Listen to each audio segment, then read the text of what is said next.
Podcast number 3. Hello, I'm Pastor Dale Dawson. This is part of a 3-part series, A Peculiar People. This one's called the Annapolis, Ohio General Assembly.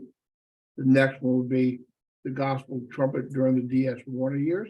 And the final sketch will be on the floating Bethel. 1 Peter 2:9, King James Version says, "But you are a peculiar people, that you should show forth the praises of him that called you out of darkness into his marvelous light." For this, I'm using information from John W. Smith's book, The Quest for Holiness and Unity. The first General Assembly of the Church of God was called for a 4-day meeting beginning on November 9th, 1883, at Annapolis, Ohio. The Gospel Trumpet put out a general call to all and any to come in the power of the Spirit, come to have others as iron sharpens iron, to have the faith once delivered to a more perfect consecration. Apparently, every strange minister and lay person showed up. 3 men preached against wearing collars, lace, and eyeglasses. That was not bad enough.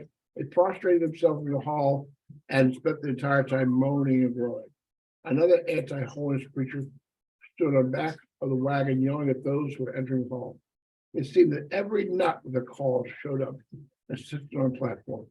No amount of discussion would modify their actions.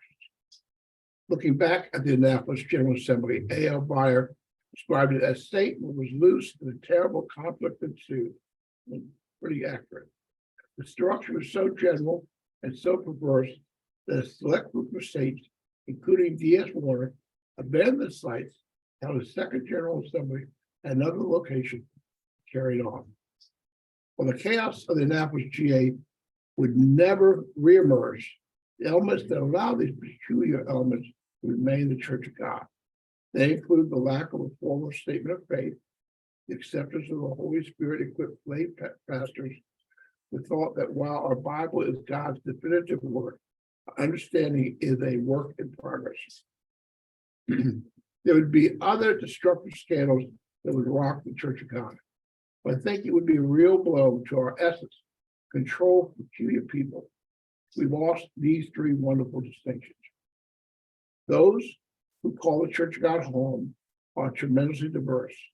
One of those who found his home in the Church of God, partly because of these distinction features, is myself. Thank you. And that's my thoughts on today.